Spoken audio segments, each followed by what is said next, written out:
Então eu quero iniciar o nosso webinar. Não tem como não iniciar. Antes de qualquer coisa, eu quero agradecer à Prefeitura Municipal de Campo Grande, representada pelo nosso prefeito Marcos Tradi. Agradecer também à Secretaria de Desenvolvimento Econômico e de Ciência e Tecnologia, representada por Herbert Assunção de Freitas, senhor Herbert, e também o senhor Paulo César Fialho. E agradecer também a nossa parceira aí da Ecoinova, que é a INA, Agência de Inovação de Israel, um grande ator aí do ecossistema internacional, e surgiu, né, originário do Startup Nation, que Israel é considerado um país, uma nação, né, a nação das startups.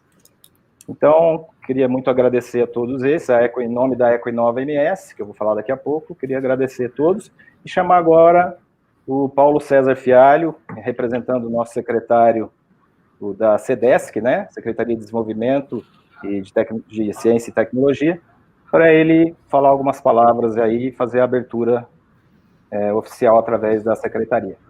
Paulo César, com você.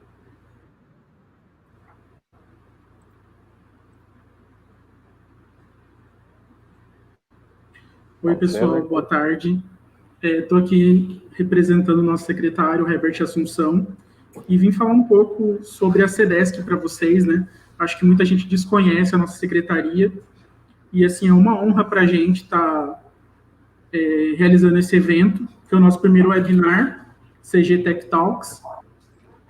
E assim, eu sou o Paulo, sou gerente de comércio exterior, e esse é um evento desenvolvido pela Gerência de Comércio Exterior, e eu vou explicar um pouquinho sobre a CEDESC para vocês. A nossa secretaria é a Secretaria Municipal de Desenvolvimento Econômico, Ciência e Tecnologia, e ela foi criada em janeiro de 2009, né? E ela tem a missão de promover o desenvolvimento sustentável e competitivo do município, por meio de políticas públicas e ações intersetoriais.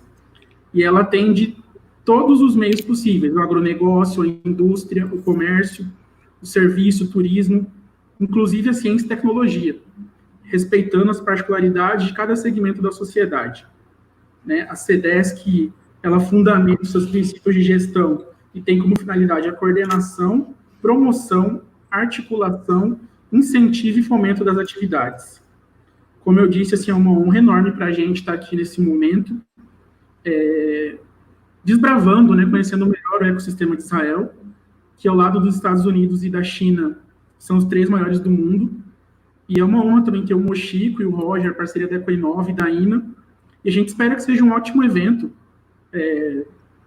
com você, Roger. A gente está aí pronto, e se Deus quiser, quando essa pandemia terminar, que a gente possa realizar um evento presencial, um evento maior, e a gente conta com a participação de todo mundo.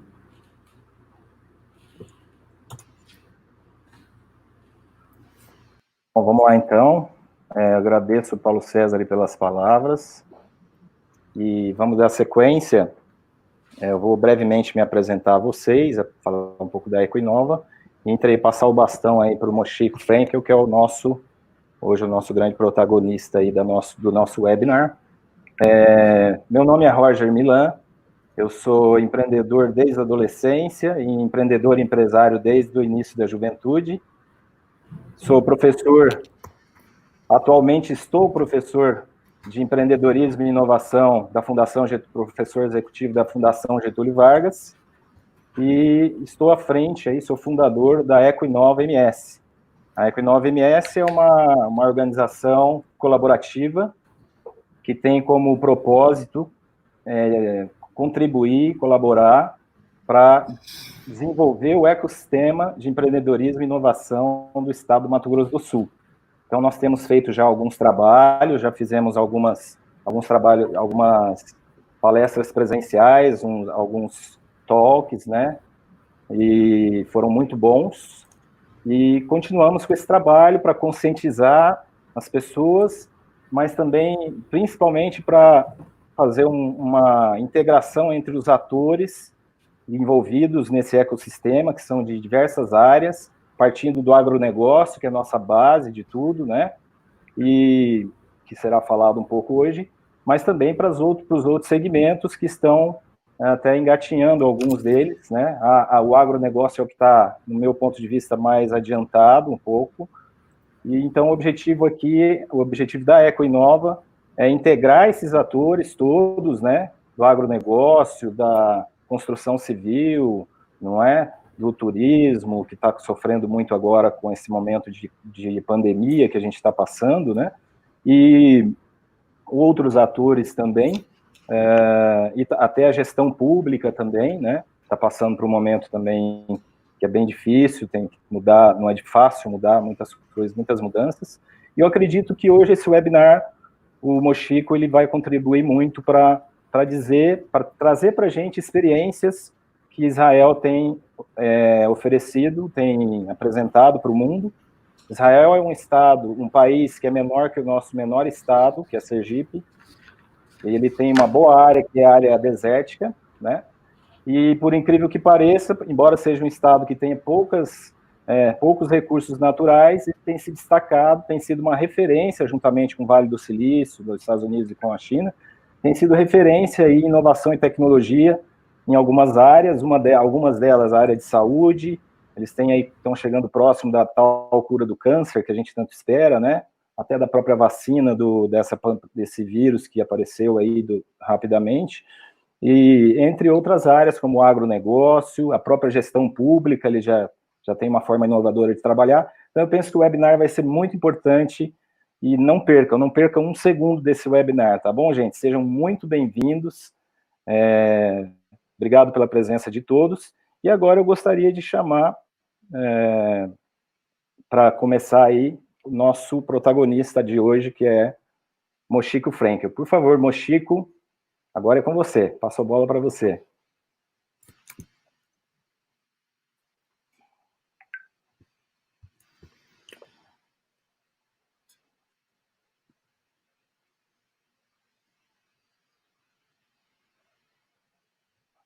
Pessoal, se estiver travando aí, vocês falam, tá?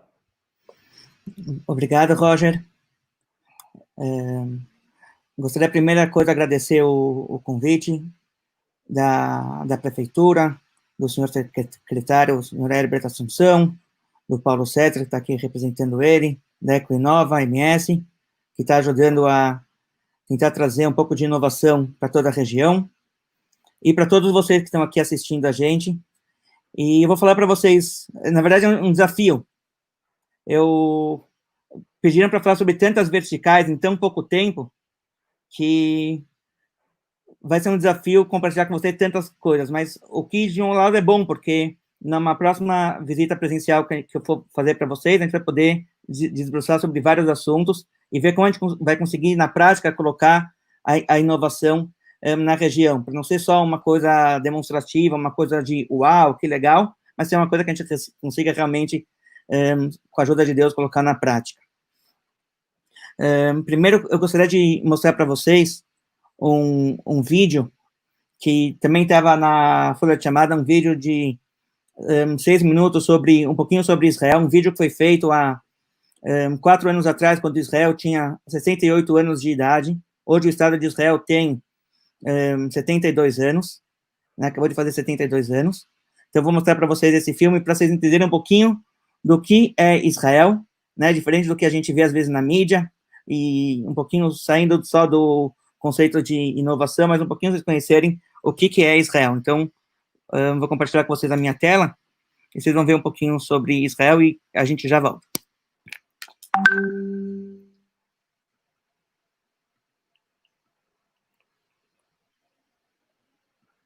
Quando você ouve a palavra Israel, o que passa pela sua mente? Provavelmente esta imagem, ou isto. Com certeza isto. Aqui estão 68 fatos que você não sabia sobre Israel. Israel é um país jovem com apenas 68 anos de idade. 72. Em termos de anos-nação, é como um bebê de 3 anos de idade. A população de Israel é apenas 1,6% da população do Oriente Médio e ocupa apenas 0,1% da área da região. É muito pequena. Você pode atravessar o país inteiro em 5 horas, das neves do Hermon até as praias quentes de Eilat.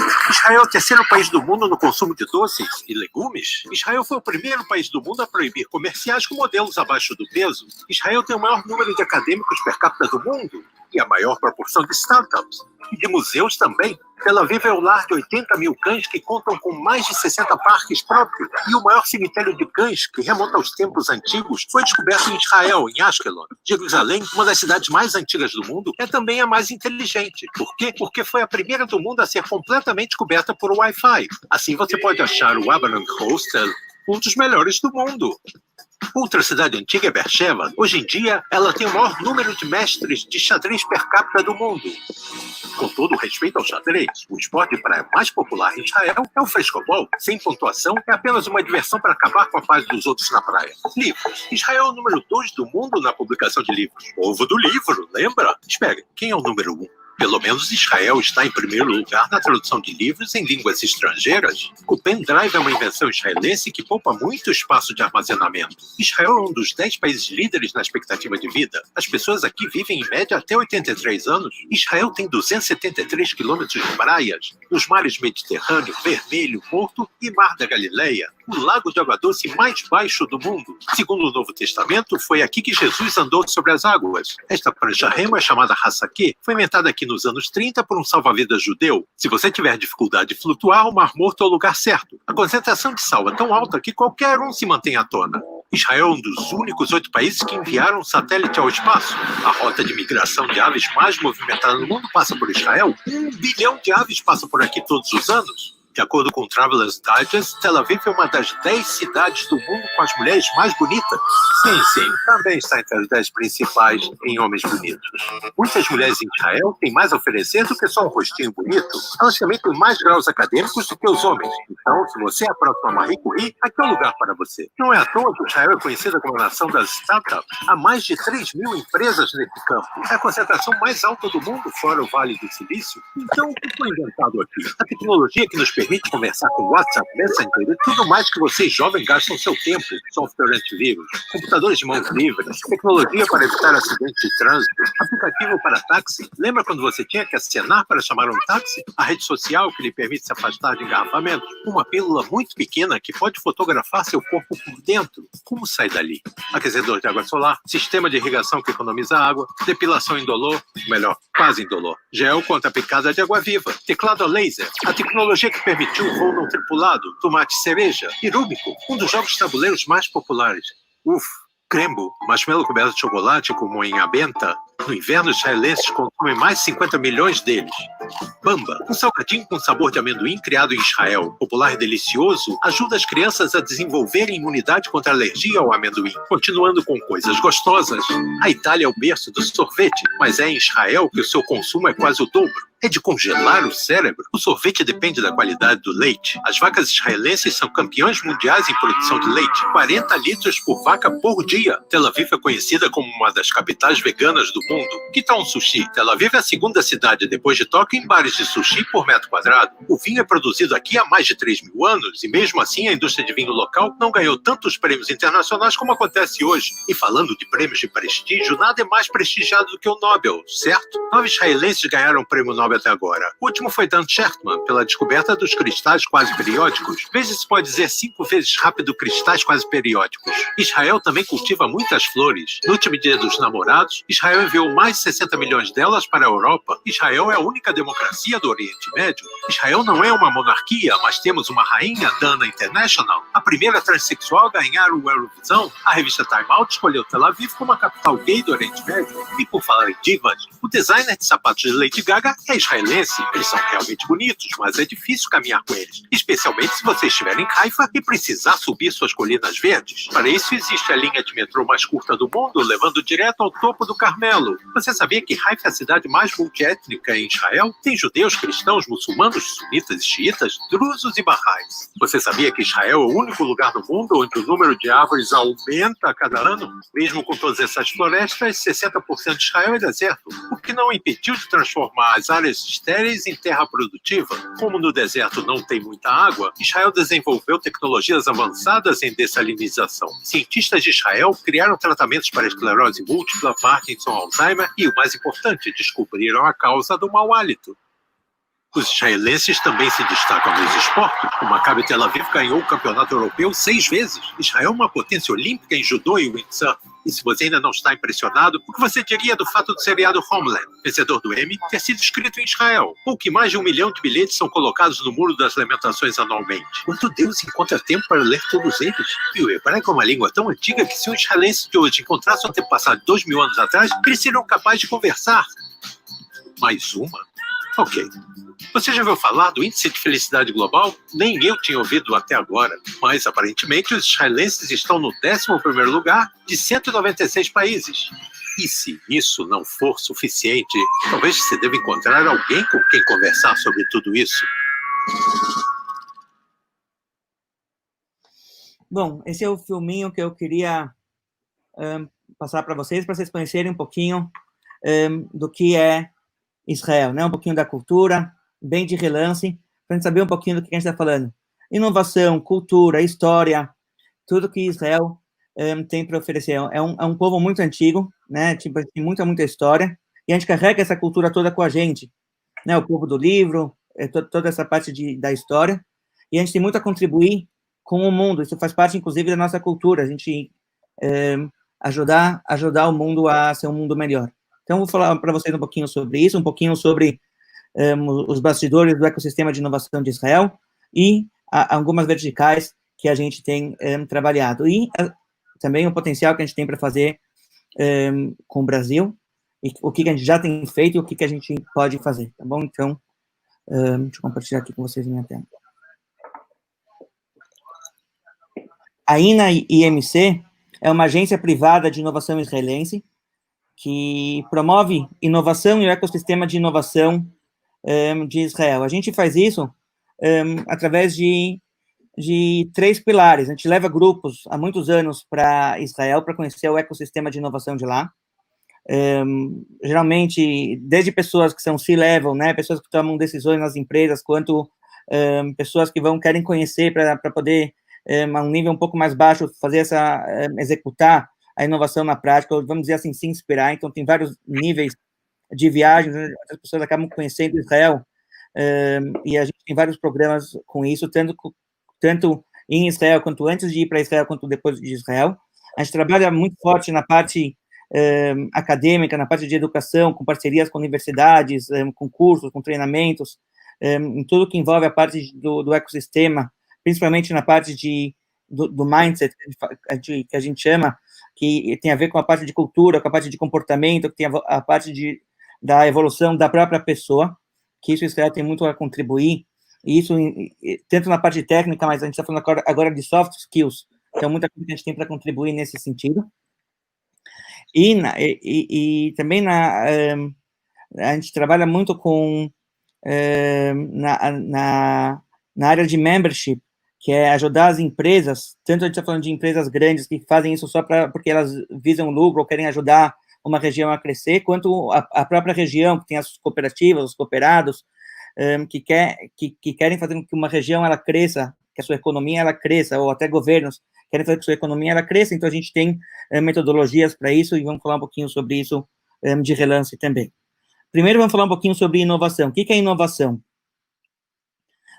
Inovação, a gente tem 1000 termos para a palavra inovação, né? Inovação são ideias, cada um vai falar que inovação é uma coisa diferente. A gente tem um conceito para inovação, que na verdade engloba vários conceitos, vamos falar um pouquinho sobre isso. Inovação aqui é a capacidade de descobrir e de implementar. Então, você tem que descobrir, né, coisas, ideias ou soluções que vão resolver problemas. Você tem que saber implementar essas soluções, não adianta só tive uma ideia, mas tem que saber também implementar elas. Isso pode ser um processo, pode ser uma tecnologia, pode ser uma solução, de uma maneira que naquela região, naquele local nunca foi realizada. Pode ser que em Singapura foi feito, em Israel foi feito, mas no Brasil, naquele local, naquele mercado, nunca foi feita. E uma coisa interessante sobre inovação, as pessoas pensam às vezes, eu só vou importar uma tecnologia ou uma ferramenta e acabou, tá tudo certo. Mas a tecnologia, ela tem que ser vista como um meio e não como um fim. E é por isso que a gente consegue fazer as coisas do jeito que a gente faz. E o mindset, que é a parte do pensamento, o modo de pensar faz parte de todo um processo. Isso é muito, muito importante quando a gente estudar ele e tal.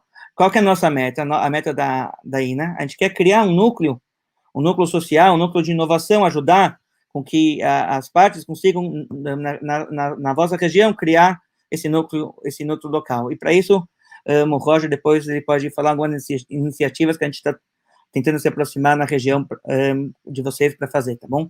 E agora, uma organização, para ela ser inovadora, pode ser governo, pode ser empresa privada, pode ser cooperativa, ela só é considerada uma organização inovadora quando ela faz isso não uma vez só e acabou, mas ela faz isso de forma contínua e recorrente, e tendo isso no seu roadmap, né? Sempre quer fazer, sempre quer melhorar, sempre está procurando ser melhor. Então, isso para falar um pouquinho sobre inovação e como a gente pode contribuir com a região. Falando um pouquinho sobre Israel, esses números são de 2017, 2018, mas eu vou mostrar para vocês depois um pouco mais de números atualizados, tá? Israel é conhecido como, é um benchmark mundial em empreendedorismo.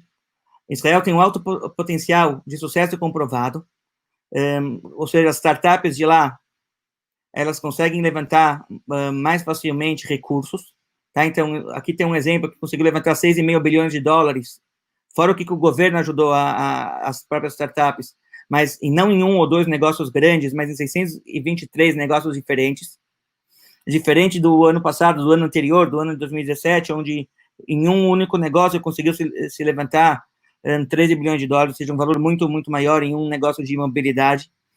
Então, são muitas verticais, tá?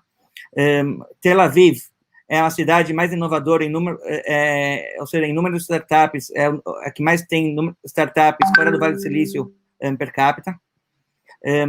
Uma coisa que vocês vão ver nos gráficos que eu vou mostrar, que Israel é quem mais tem empresas listadas na Bolsa de Valores da Nasdaq nos Estados Unidos, depois dos Estados Unidos e da China, é Israel. E um dos jeitos, mecanismos de conseguir captação de recursos é através da abertura de ações na Bolsa, né, fazer IPOs. Israel é quem mais tem cientistas e engenheiros na força de trabalho per capita relativamente no mundo. Maior número de universitários graduados em empresas de startups per capita. Israel é o número 1 em investimento global em pesquisa e desenvolvimento, sempre está ele junto com a Coreia do Sul.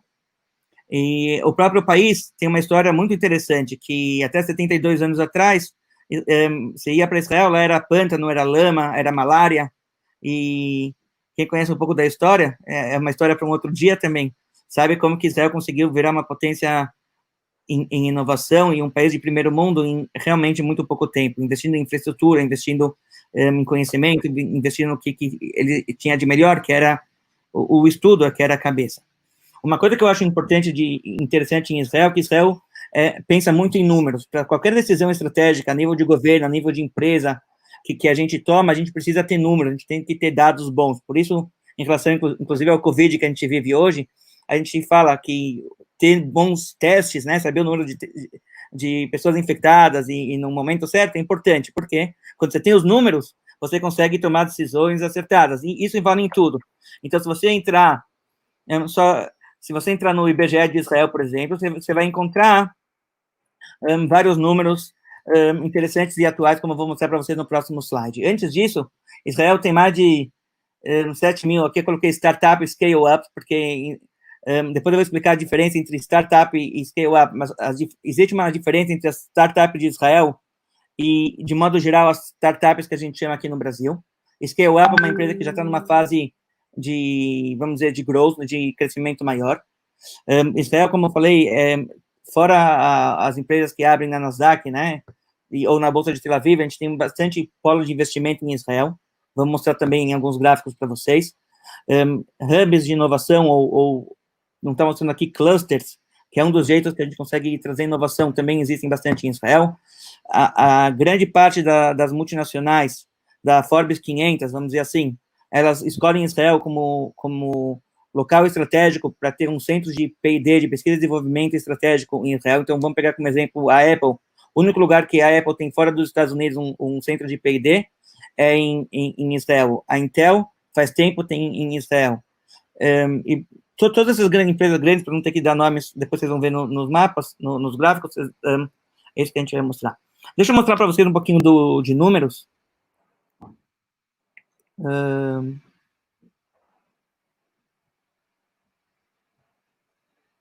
Tá. Aqui vocês têm o mapa de Israel. Aqui vocês têm o mapa de Israel. E aqui vocês conseguem ver, os números não tão acurados, vocês conseguem ver aqui, no meio é Tel Aviv. Aqui, mais no canto, vocês têm Jerusalém. Vocês têm o norte, vocês têm o sul. Vocês veem que é bem espalhado, mesmo que Israel não é tão grande, você consegue de um lado até o outro em 6 horas, vocês veem que a gente tem núcleos de inovação e por todo Israel. E do lado direito do mapa, vocês conseguem ver algumas multinacionais por região que elas se encontram, com seus escritórios estratégicos de P&D. Então, por exemplo, a SanDisk, tecnologia do pendrive foi desenvolvida em Israel, e a SanDisk foi lá e comprou essa tecnologia, e com isso ela conseguiu ter um diferencial estratégico no seu mercado de pendrives e tal. A Cisco já comprou, através de compras de empresas e tudo mais, ela de aquisições, ela conseguiu, acho que mais de 22 empresas ela comprou para sempre ficar na vanguarda da inovação. Então, às vezes é aquisição, às vezes é contratando funcionários para sempre desenvolver para você, às vezes é um mix dos dois, e assim por diante. Podemos pegar várias outras empresas multinacionais assim, que fazem isso em Israel. O número do IBGE ficou num outro parte, eu mostro para vocês numa próxima oportunidade. Desculpa. Aqui eu tenho um estudo interessante.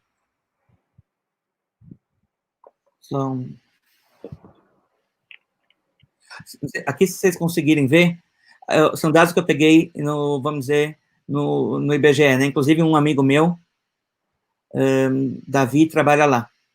Então, aqui vocês veem dados que você entra lá, são dados agora de abril de 2020, fevereiro de 2020, abril de 2020. Então, por exemplo, agora são números com base no Covid. Então, o que aconteceu no Covid? Você tem menos 19% em tendência de negócios, por causa todo mundo está de quarentena. Confidência dos consumidores no mercado, menos 31%. Né, etc e tal. Quantas pessoas vivem em Israel hoje? 9.176.000 pessoas.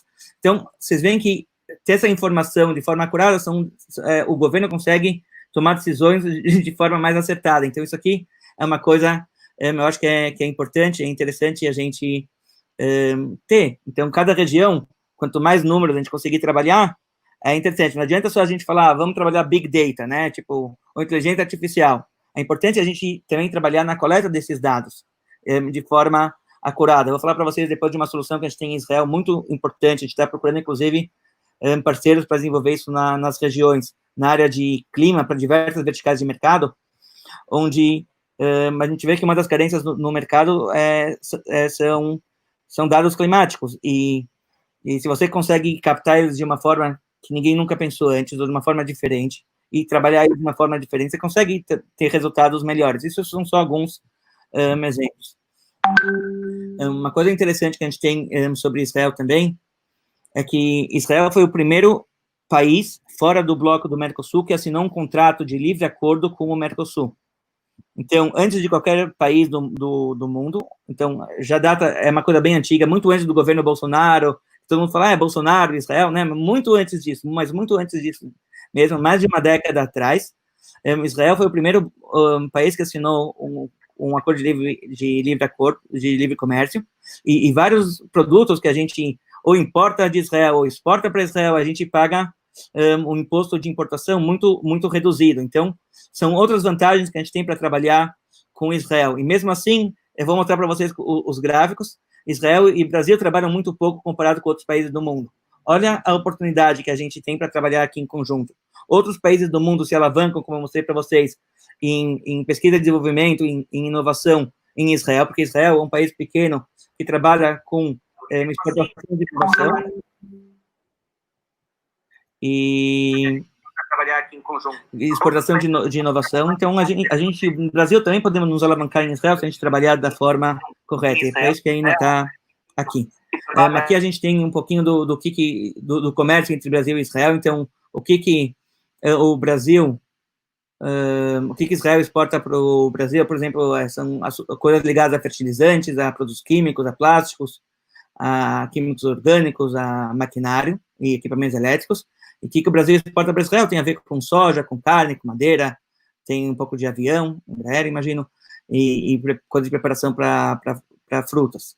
Então, existe esse livre comércio também, tá? Então, é isso. Então, se a gente fazer um pequeno estudo aqui sobre os números que a gente tem em Israel e os números que a gente tem no Brasil, só rápida, que é uma coisa interessante. Israel investe mais ou menos... Então, Israel investe mais ou menos 5% do PIB, né, 4,5%, 5% do PIB, em pesquisa e desenvolvimento, tá? Israel investe em 85%, 84,6%, 85% dos segmentos de mercado, econômico e social. Ou seja, diferente de alguns outros países que são fortes em uma área, por exemplo, agro, o Brasil é forte em agro, Brasil, vários países são fortes em uma ou outra segmento de mercado. Israel investe em 85% dos segmentos de mercado. Então, a maioria dos mercados, a gente vai encontrar alguma coisa que a gente pode achar inovação em Israel. Então, alguém me perguntou, mas para esporte, o que a gente tem? Olha, aqui tem uma lista para o mercado esportivo. Então, desde fidelização do torcedor até N coisas, né? Agro, a gente tem muita coisa para agro e assim por diante. Então, 85% do segmento de mercado, a gente encontra inovação em Israel. Em 2018, além de investimento direto superior a 12 bilhões lá do próprio governo, Israel, como mostrei no outro gráfico, conseguiu mais 6,5 bilhões levantados pelas próprias startups. 6,5 bilhões de dólares para Israel, um país de 9 bilhões, na época era menos 9 de habitantes, é muita coisa, né? Ainda mais que é para inovação. E eu vou mostrar para vocês em números que Israel, fazer inovação em Israel não é mais caro, é às vezes até mais barato o resultado que sai por dólar. Israel tem 8.250 pesquisadores para cada milhão de habitantes. Então, né, Israel tem 9 milhões de habitantes, vezes 8.250, vocês têm mais ou menos o número de pesquisadores que a gente tem em Israel. O que é legal em Israel é que todos esses pesquisadores estão concentrados numa região próxima, porque todo mundo mora perto, Israel é uma região pequena e tudo mais. Existe um ambiente de proximidade, atmosfera nacional, e um ecossistema voltado para a inovação. Isso contribui de uma maneira incrível para que a inovação ela aconteça. Então, por exemplo, eu estava, uma solução para um problema que existe. Eu não encontro muitas empresas, às vezes, concorrentes em Israel, mas eu encontro muitas abordagens diferentes para o mesmo problema. Então, você tem, para esse problema X, solução que vai de um jeito, do outro jeito, de um terceiro jeito. São abordagens totalmente diferentes para resolver o mesmo problema. Pensando em bom, enfim, são vários exemplos que eu vou dar para vocês, alguns deles daqui a pouquinho. Agora, se a gente olhar o Brasil, tá? Esses dados são 2019, 2018, só para a gente ter um comparativo. O Brasil investe, segundo o que o Guedes falou no ano passado, estava no jornal, 1,3% do PIB, e lá falou que antes da época do Covid, né, o Guedes falou que ia aumentar para 2% uma parte de P&D. Não sei se isso vai acontecer ou não, e a gente sabe que grande parte disso, né, acaba indo para as grandes empresas.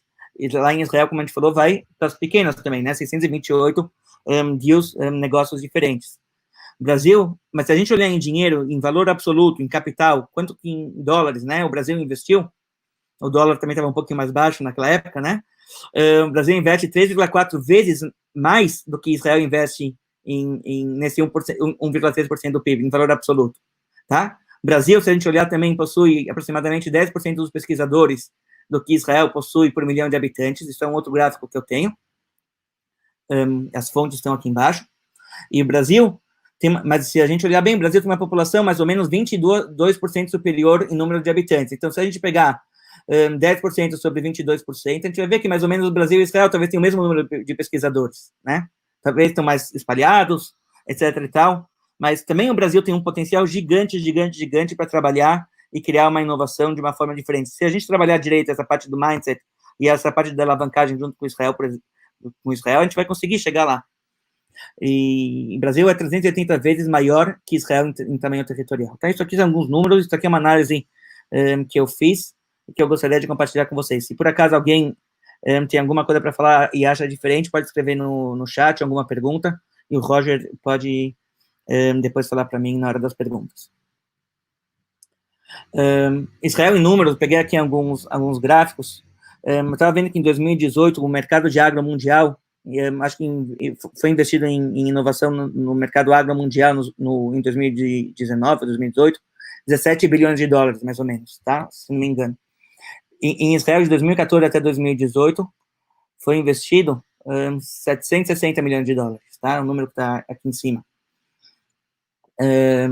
Mas mesmo assim, se a gente olhar o tamanho das verticais que Israel investe na área de agro e agri-food e tal, e como a gente falou que a gente consegue fazer inovação, às vezes até de forma mais barata do que em outros locais do mundo, de forma proporcional, a gente vê a quantidade de inovação que a gente consegue criar em Israel, tá? Então, aqui vocês têm, nesse gráfico, uma coisa que vale a pena depois estudar em números. Isso daqui é um gráfico que mostra o primeiro semestre de 2019, quanto que Israel exportou, sem considerar diamantes, né? Israel é forte em diamantes também, em milhões de dólares. Então, a gente vê que em relação ao mesmo período de 2018, tá? Então, para a América Latina, se a gente olhar, o Brasil exportou 4%, com uma redução de 2% em relação ao período. Tá, se não me engano, no ano de 2018 inteiro, a América Latina importou 3% de tudo que Israel ele exporta, ou seja, o mundo inteiro compra 97%, 96% de tudo que Israel exporta. Ou seja, olha o potencial que o Brasil tem de aumentar, né? Estados Unidos ganha disparada, então, mas, se a gente olhar aqui no outro gráfico, a gente vê que o Brasil teve um aumento de 11%. Então, apesar do Brasil ter um aumento nesse período de 11%, a América Latina teve uma queda de 2%, né? Também por causa do governo e tudo mais, e também por causa do acordo de livre comércio, como a gente falou, mas a gente tem um potencial muito grande e é para isso que a gente está aqui. Um pouquinho sobre a população, né? Então, educação terciária, Israel está aqui número 2 depois dos Estados Unidos, engenheiros per capita em número 1, perdão.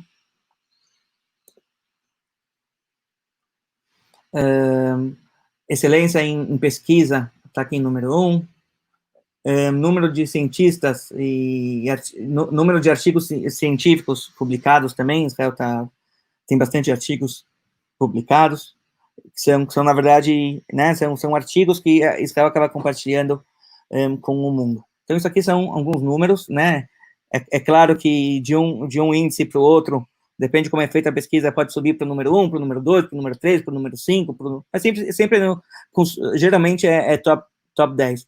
E não existe uma meta em Israel, acho, vamos ser o número 1. Eu acho que a consequência é ser o número 1. Existem metas em Israel, por exemplo, vamos reduzir em 60% o consumo de combustíveis fósseis até 2025. Isso são metas factíveis.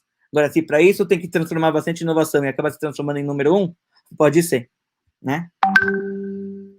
A parte de investimentos, né? Quantos investimentos Israel tem, como a gente falou, tem mais de 400 hubs de investimento, investidores, então é mais fácil conseguir investimento para projetos bons com uma equipe boa em Israel.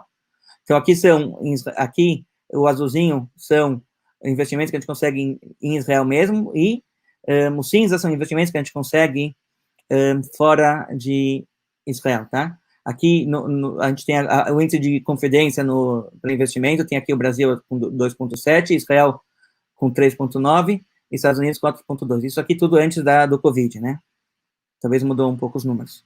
E pesquisa em investimento, em percentual do GDP, aqui está 4,2, 4,2, é um pouquinho antigo, talvez hoje é 4,5, 4,5, 4,6, 4,5, sempre Israel com a Coreia do Sul. Mas para ter uma ideia de números e aonde que a gente pode chegar em potencial. Em relação ao número de multinacionais em Israel, só para vocês terem uma ideia, a maioria, como a gente falou, né, inclusive porque a Nasdaq, né, as empresas abrem bolsa nos Estados Unidos, escolhem o mercado americano, um dos mercados que Israel mais escolhem atuar, ou na Europa também, se a gente somar os países europeus juntos. A gente vê aqui Brasil com uma unidade apenas de, vamos dizer, de empresas, assim, no Brasil, né, Rússia, Irlanda, Panamá, Finlândia, olha só, um só, e outros países que alavancam Israel muito mais, tá certo? Então, são daquelas 350 que eu falei para vocês, aqui tem algumas, para vocês terem uma ideia só da dimensão, não está todos os números, mas para ter uma ideia da dimensão. Sobre a INA, só para falar um pouquinho sobre a gente, o que a gente faz? A gente é uma agência de inovação privada de Israel, e a gente tem um escritório de apoio para a América Latina em São Paulo, a gente tem o Eduardo, que fica no Rio Grande do Sul, o Roger está ajudando a gente no Mato Grosso do Sul, o Saul ajuda a gente na Bahia, e em vários outros mercados no Brasil, na América Latina e no mundo, tá? A gente percebeu que existe um gap, não só em mindset, mas em várias coisas para a gente conseguir trazer inovação para o Brasil. Então, a gente desenvolveu em Israel um conceito de inovação chamado DSHESH 360, onde a gente trabalha, eu vou mostrar num próximo gráfico, você ficou nesse slide, tanto a parte de inovação, do aperfeiçoamento pessoal, quanto a parte de aperfeiçoamento de empresas e instituições, tá? Além das experiências de inovação, né, das viagens que a gente faz. Quando a gente fala de segmentos de inovação, como a gente falou que são 85% dos segmentos de mercado, então vocês já imaginam que tem bastante coisa, né? Então, energia, agricultura, tecnologias de água, big data, tecnologia de clima, que trabalha com várias verticais, então a parte climática, parte na água, quando a gente fala tanto de purificação de água, quanto de identificação de água. Se eu quero saber, por exemplo, em linha, se a água tem algum problema, né, tipo de contaminante, alguma micropartícula, já consigo fazer isso com uma tecnologia super revolucionária e nova de Israel. A parte de supercapacitores para cidades, para proteger cidades em épocas de blackout, por exemplo, que tem a ver com Smart City, Big Data, estatísticas, análises, Cybersecurity. Israel é muito forte na parte de segurança, tanto na parte de segurança física, que a gente chama de Homeland, quanto na parte de cibersegurança. E a gente trabalha com vários projetos importantes aqui no Brasil, por exemplo.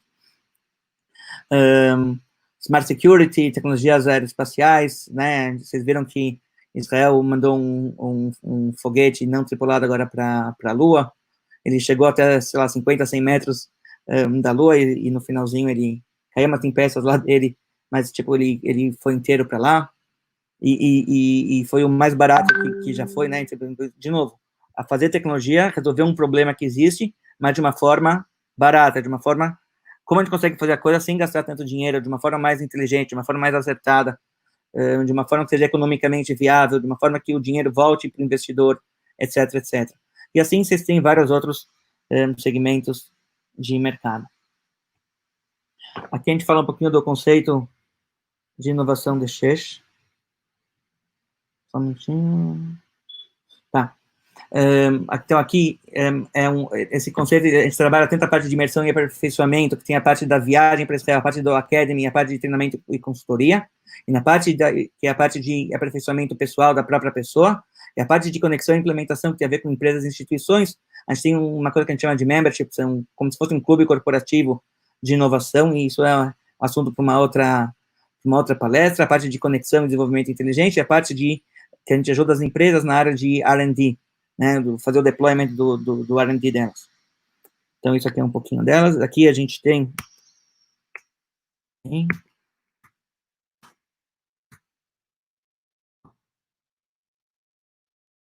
A gente tem como que a gente costuma abordar geralmente nas viagens, né? Quando a gente faz um grupo de viagens, a gente, mais ou menos, 25% a gente leva para visita a empresa startup, a gente faz meetups com empresários e figuras-chaves da inovação, palestras e pitches que inspiram a gente leva a universidade, centros de pesquisa e desenvolvimento, que são os pilares de inovação em Israel, visita organizações do governo, venture capitals e aceleradoras, e, óbvio, não pode faltar uma imersão cultural na vida diária, né, de Israel.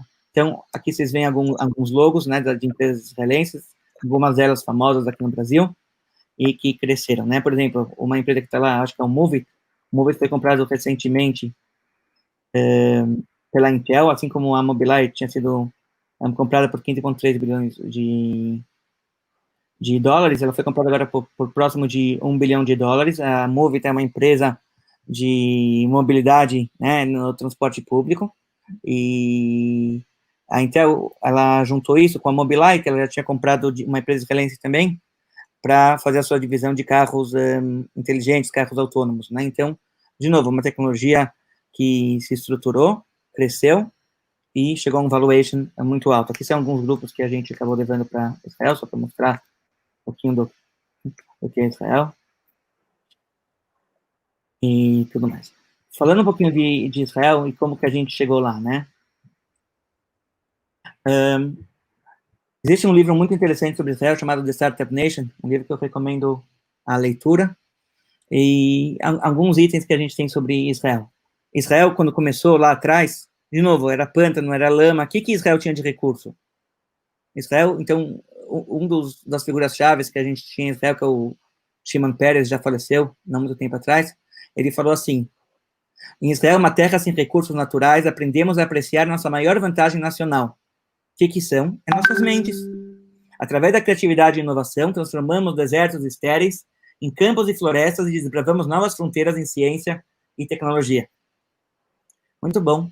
Isso que ele falou. Então, realmente, é cabeça, usar a cabeça e transformar, de novo, inovação, cabeça, mentalidade, mindset.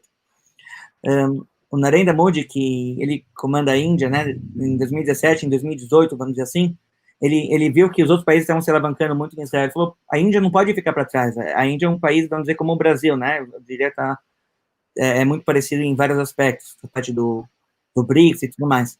Então, ele falou assim, Israel está sempre na vanguarda da inovação. Índia e Israel, como parceiros tecnológicos, podem transformar o mundo. O Brasil agora está seguindo esse caminho também. A pergunta é como fazer isso na prática. E é nisso que a gente quer ajudar. A Índia está crescendo muito com Israel. O Eric Schmidt, que era o presidente anterior do Alphabet é o dono do Google.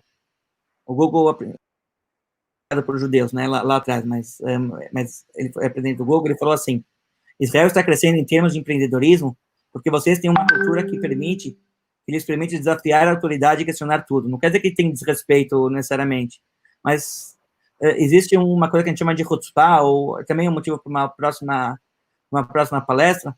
Como que isso acontece? Ele falou assim, vocês não seguem as regras de forma tradicional. E eu até brinco do John Kennedy, né, presidente dos Estados Unidos, que ele profetizou, eu até brinco lá atrás, Israel não foi criado para desaparecer, Israel irá durar e florescer. Isso ele falou lá atrás. A gente sabe que existem países, né, Israel é cercado por países que não fazem comércio com Israel, então se Israel pudesse vender para os países vizinhos, vamos dizer, o PIB de Israel seria muito maior. Israel tem que trabalhar com países em outras regiões.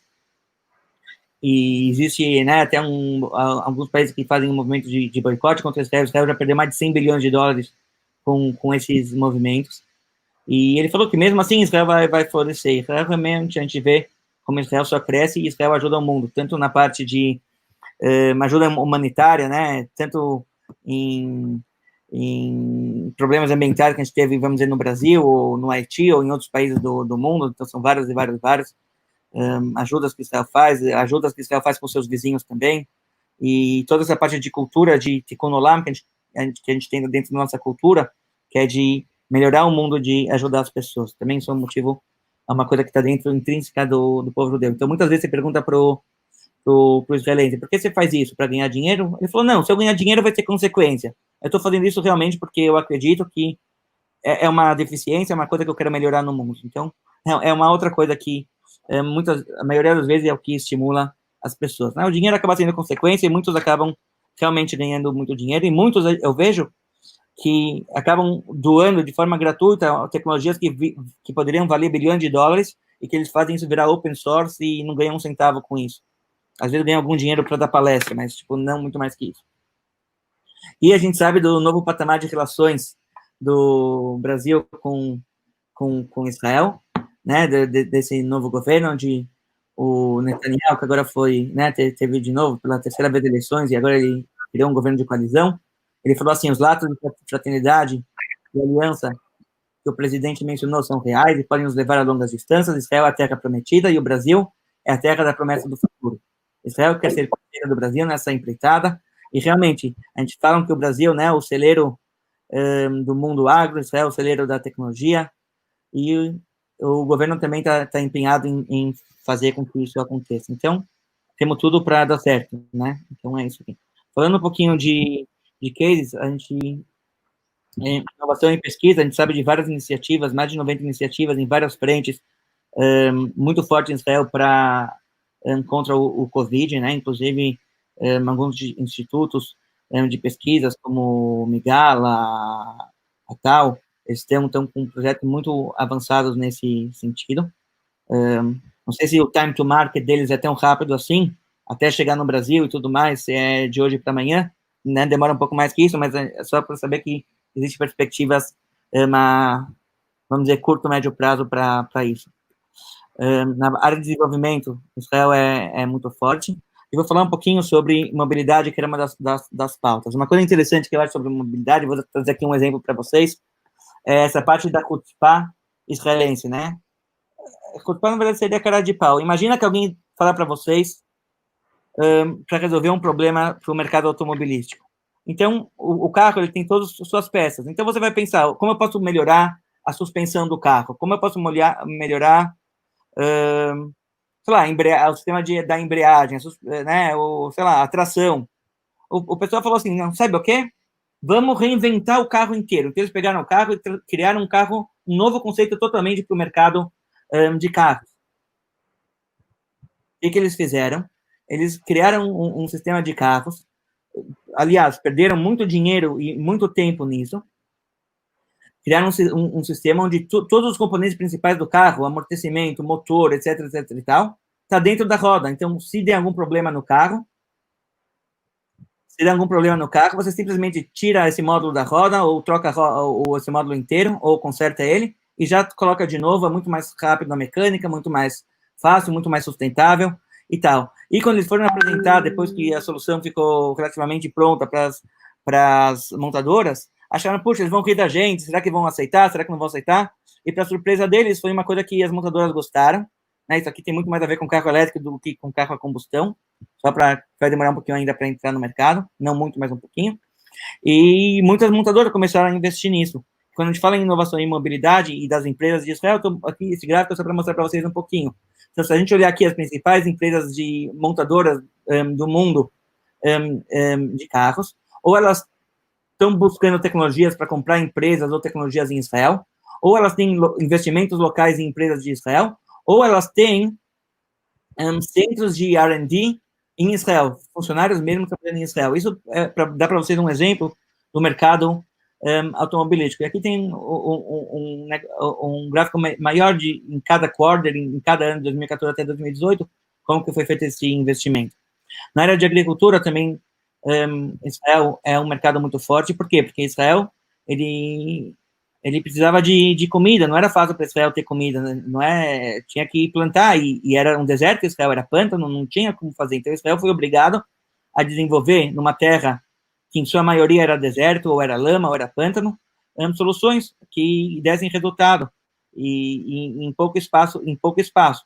E Israel começou a trabalhar nisso, e conseguiu desenvolver várias tecnologias, como algumas tecnologias são famosas, mas no Brasil não são muito empregadas, porque falam que no Brasil tem muita água, mas depois reclamam que no Brasil tem estiagem, depende da região do Brasil. Então, sim, dá para fazer alguma coisa em conjunto. Existem várias outras soluções que fazem parte de projetos um pouco mais complexos que a gente pode falar.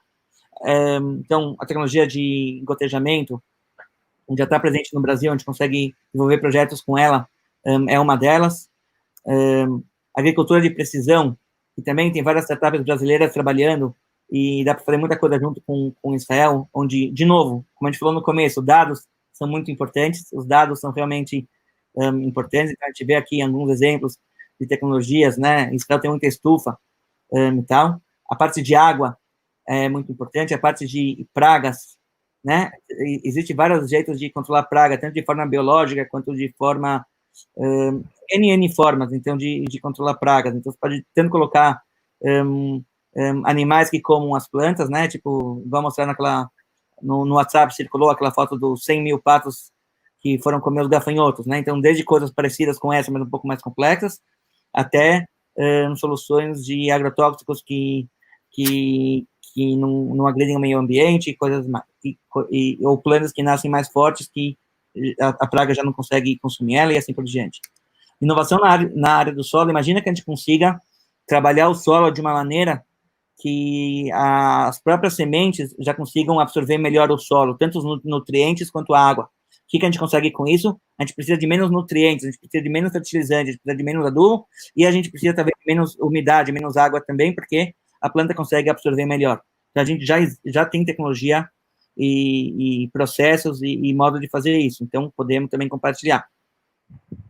Na área da colheita, né? Na área da colheita, eu vi que no Brasil também a gente já tem máquinas que colhem, por exemplo, laranja. Em Israel tem, por exemplo, como vocês veem nessa máquina, tecnologias que a gente pode usar. Então, uma das coisas fortes que tem em Israel é a parte de tecnologias para visão, né? Então, ele consegue olhar uma maçã, pega a maçã sem estragar ela, coloca já na esteira e já vai para o pote de uma forma tranquila. São só alguns exemplos que eu colhi para vocês. Então, de novo, agricultura de precisão, que ele vê a árvore, o que ela está sentindo, é como se fosse conversar com as plantas. Então, de novo, se for muito caro, não vale a pena. Então, tem que fazer de um jeito que vale a pena, tá certo? Imagina, se for muito... Então, a pergunta é, como fazer de um jeito que vale a pena? Então, aumentar a produtividade para que compense e assim por diante. Então, sim, Israel faz com que isso aconteça. E, vocês viram, né, o tomate cereja é uma planta que é um fruto que Israel desenvolveu. Né, hoje, em casa, meu filho adora tomate cereja. Então, eu vejo várias iniciativas de pesquisa em Israel, inclusive algumas que vieram do Brasil, mas principalmente de outros lugares do mundo, onde pedem para que se produza sementes para que a planta tenha uma coloração diferente, ou que tenha uma qualidade diferente, ou que tenha alguma coisa diferente. Isso e aí os pesquisadores falam, oh, isso é possível com base nisso, mas vai custar X ou Y. Isso também é uma coisa que a gente consegue fazer e costuma valer a pena. Parte de controle, então, como eu falei, a parte de água, a parte de nutrientes, a parte de pós-harvest, né, pós-colheita, ou criar laboratórios para a área do campo é uma coisa muito importante. Inovação na parte de água e telemetria, eu já trabalho em projetos assim, em outras multinacionais que eu trabalhei há mais de 15 anos, inclusive no Brasil. A parte de estufas é uma solução muito interessante, que você pode criar estufas ou microestufas como uma solução para complementar a renda do pequeno produtor, por exemplo, para que quando tem a estiagem, por exemplo, na soja, ele possa ganhar dinheiro, sei lá, estou chutando, tá com melão, fazendo melão, ou tomate, e com controle e com custo mais reduzido. Então, você consegue fazer com que pequenos produtores tenham menos problema com variações, vamos dizer, e outras coisas e tal. Irrigação, como eu mostrei antes, né, pode ser tanto de gotejamento como um mix de várias soluções.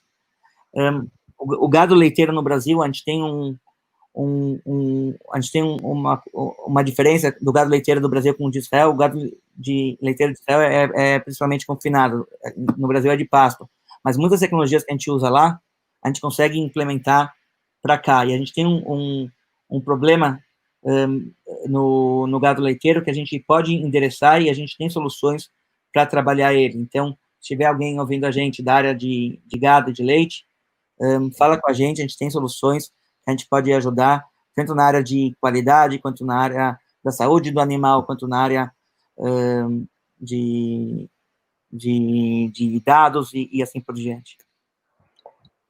Esse aqui é um dos projetos, assim, que vou dizer que eu gosto bastante, que é na área de dados, que é uma coisa que eu acho que o Brasil precisa, e se a gente tiver mais dados, e dados com maior qualidade, como a gente consegue obter no Brasil, com esta startup israelense, que é uma empresa que já arrecadou, vamos dizer assim, dezenas de milhares de dólares, e trabalha muito forte nos Estados Unidos e em outras regiões do mundo, que a gente está agora trabalhando alguns projetos aqui na América Latina, no Brasil.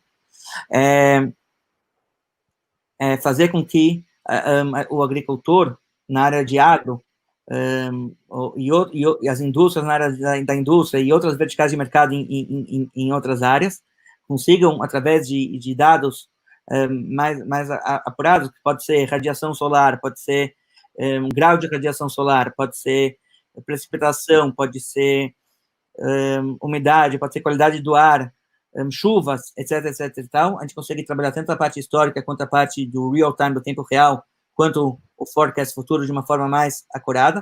A gente pode, por exemplo, mandar para o agricultor um SMS, falando para ele, opa, baseado hoje na condição climática, não vale a pena fertilizar o solo, ou hoje vale a pena fertilizar o solo de uma forma diferente. Então, são coisas que a gente consegue trabalhar e agregar muito valor para todo o ecossistema da região.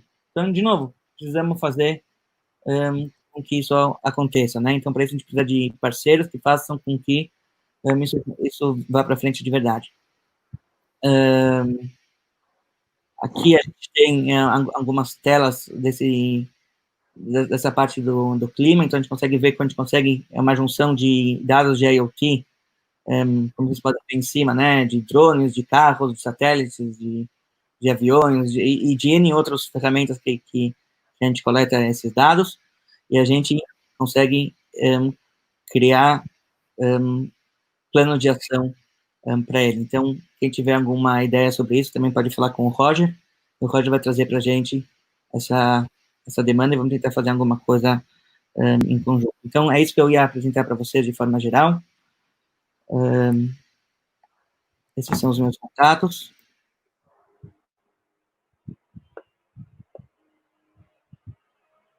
Então, eu agradeço o tempo de vocês. Roger, com você. Muito bom, obrigado, Mochico. Acho que foi uma apresentação bem elucidativa e visual, né? E, obviamente, que quem, às vezes, não conseguiu acompanhar tudo vai poder, acredito que ficará gravado aqui. Então, quem não conseguiu assistir tudo pode assistir depois. Nós temos algumas perguntas, mas antes de fazer essas perguntas, eu gostaria de ler dois comentários aqui que eu achei super bacana. Um é do Ângelo Prochman. Se eu errei na pronúncia, perdão, Ângelo. Prochman. Ângelo Prochman, o Prochman. Ele até tem perguntas depois também, lá embaixo. Ele falou assim, que ele pôde assistir uma palestra lá no Porto Digital, que tem em Recife, que inclusive é uma referência na área de empreendedorismo e inovação, né? Há anos atrás ele pôde assistir e que realmente Israel é um exemplo a ser seguido. Despertou o potencial inovador e empreendedor na população. Olha que bacana, gostei do comentário do Ângelo. E também achei bacana o comentário da Rafaela Bandeira. Ela escreveu assim, impressionada com quão pouco sabemos sobre essa potência que é Israel. Temos muito a aprender com eles. Parabéns ao comércio exterior, o Comex da SEDEX, né? Que é aí gerenciado pelo nosso amigo Paulo César, pela excelente iniciativa. Muito bom, show de bola. Gostei desses comentários aqui, né? E antes de partir para as perguntas, eu quero pedir para vocês que estão aqui conosco, é um webinar, o objetivo nosso não é ter muita quantidade, realmente é ter qualidade. Eu sei que quem está aqui são pessoas-chave que vão disseminar. Esse é o primeiro de uma série que nós vamos fazer, né?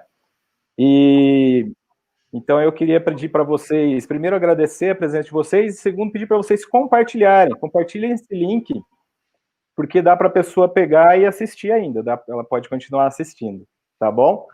Então vamos lá, vamos à primeira pergunta aqui, a equipe já me passou, então eu vou seguir pela ordem. A primeira pergunta é do Araquém Midon, da Agraer. O Araquém, nós não nos conhecemos pessoalmente, mas eu sei quem ele é, uma pessoa que é uma referência para nós aqui no agronegócio. O Araquém é extremamente proativo e participativo, ele contribui muito para o ecossistema do agronegócio e até além disso, né? Então, queria aproveitar e parabenizar o Araquém, a equipe dele, o pessoal lá da AgroInova, todos da AgroInova, né, também. E o Araquém perguntou o seguinte, isso para você, Mochico, vai lá. No seu ponto de vista, quais os desafios a serem superados aqui no Brasil para fortalecer os ecossistemas de inovação e o agronegócio? Essa é a pergunta. Quer que eu repita, Mochico? Não, quais são os... Perfeito. Vamos lá.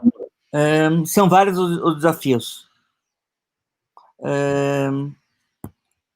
Em Israel, por exemplo, a gente trabalha muito esse assunto que no Brasil a gente também trabalha, né? A parte de cooperativas, no sentido que a gente tem os kibbutzim, os moshavim, mas que são um pouquinho diferente, mas que o Brasil tá avançando bastante. Uma das coisas que eu vejo que no Brasil, estou falando agora do pequeno e do médio, tá, produtor?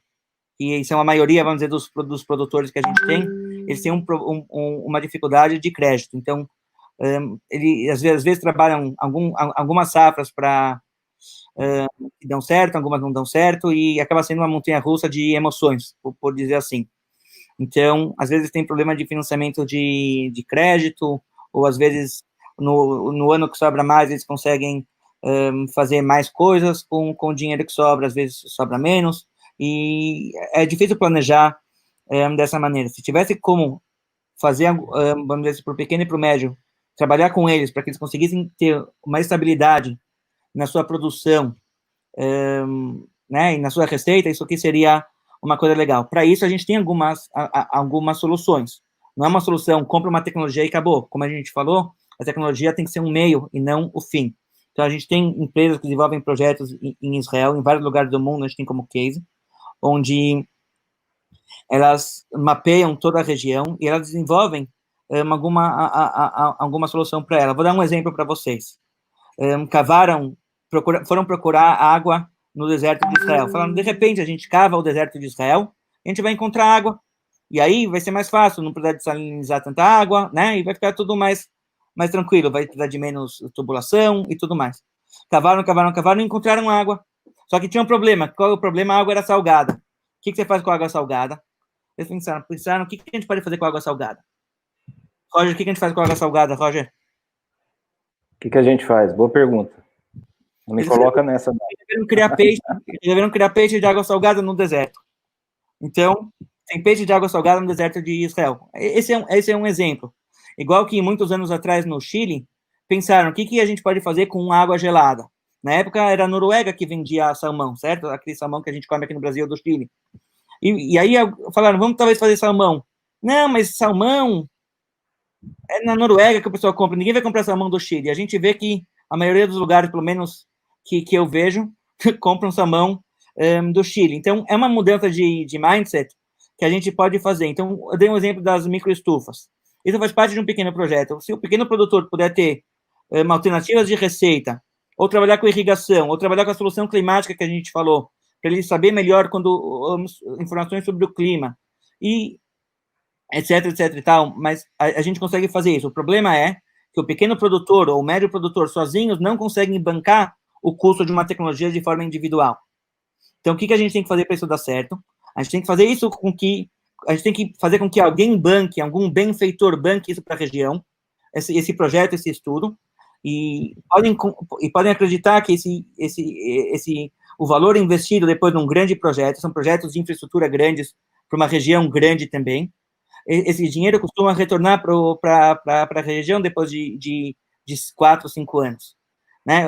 Às vezes, um mandato político é de 4 anos, então nem sempre é só um governo que faz isso, às vezes é governo, mas principalmente a iniciativa privada, cooperativas, bancos de fomento, mas eu acho que isso é um dos desafios, né? Então, muitas vezes a gente consegue, como eu dei o exemplo do carro, né? Pensar em soluções que a gente não pensou. Então, não é só a pessoa pensar em inovação para mim. Então, eu quero trazer inovação para minha empresa, para eu ter um diferencial competitivo. Isso é uma coisa. Então, eu vou vender mais do que o meu vizinho. Outra coisa é fazer para que toda a minha região aqui no Rio Grande do Sul, consiga crescer junto. E aí a gente pode trabalhar no marketing da região, falar a soja né, da região é melhor. E assim por diante. Eu acho que esse seria uma parte do desafio que a gente consegue trabalhar junto. Não é impossível, é fácil de fazer, só tem que envolver as pessoas que realmente querem. E tem que fazer isso de forma rápida, não adianta ficar pensando muito. Tem que fazer, e às vezes você erra um pouquinho, você ajusta no caminho até dar certo. E não é muito caro. Sim. Bacana, até reforçando e até complementando a resposta do Mochico, Em poucas palavras, né, ainda respondendo, tentando ajudar também a responder a pergunta do Araquém, um caminho é envolver alguns atores estratégicos, né, sendo eles provavelmente da iniciativa do setor público ou da iniciativa privada. Eu acho que é importante, nós estamos num momento colaborativo, então, setor público, setor privado, trabalhando juntos, né? Quando a gente fala do setor privado, no nosso caso aqui, do agronegócio, que é muito forte, as cooperativas, elas têm um papel fundamental também. Então, e também, obviamente, os órgãos aí do governo, né? Do Sistema S, enfim. Então, isso é bacana. E o Mochico falou algo no início que é muito importante. Tem gente que pensa, que confunde, né? Fala, tecnologia, tem muita gente que fala até mal de tecnologia. Mas a tecnologia, eu falo isso até para os meus alunos da pós-graduação da FGV. A tecnologia é o meio e não o fim, né? Qual que é o fim? O fim é o nosso objetivo, é o bem-estar, é que a comida chegue na mesa das famílias, né? É que toda a cadeia funcione. É o que eu até comentava na roda, no grupo lá nosso da Ecoinova, que a gente consiga fazer aquela roda girar, a roda dos atores, de uma forma consistente, de uma forma saudável, onde cada um vai fazendo o seu papel e pode fazer de forma integrada também com alguns outros atores, né? É algo que já tem acontecido aqui, viu, Mochico? Tanto por iniciativas aí do pessoal do agronegócio, como também do Sistema S, aí, principalmente o SESI, Sebrae, né? O Sebrae fazendo a parte dele, o SESI, com uma força grande também, a própria Agraer, né? Que tem aqui o nosso querido Araquém, que representa e faz um trabalho nas redes sociais muito bacana. Eu tenho seguido o trabalho dele, tenho aprendido muito com eles. Mas eu acho que é por aí, Araquém, é envolver esse pessoal, porque não adianta a gente sair fazendo aí, tá muito modismo esse negócio de startup, scale-up, scaler, unicórnio, decacórnio, né? No mundo de inovação não é só isso, isso é uma parte. Se a gente olhar a roda lá, a gente tem que pensar mais com o pé no chão, não é? Então, nós temos que... o primeiro passo a Ecoinova está tentando fazer, e eu sei que a Agroinova também, né? É sensibilizar, conscientizar as pessoas, primeiro as pessoas chaves, os atores chaves envolvidos, né? E também a população. Então, isso é um propósito nosso, né? Um propósito da Ecoinova MS, que é sensibilizar, conscientizar os atores de que sozinho ninguém vai a lugar nenhum. É importante juntar o agro com a construção civil, de repente fazer um trabalho, não só ficar cada um no seu quadrado. É claro que na hora de trabalhar especificamente, cada um vai fazer a sua especialidade. Mas, em resumo, é isso. Envolver quem tem força para fazer, para empurrar e o negócio acontecer e dar abertura para a troca de conhecimento das nações. No caso aqui, Israel-Brasil.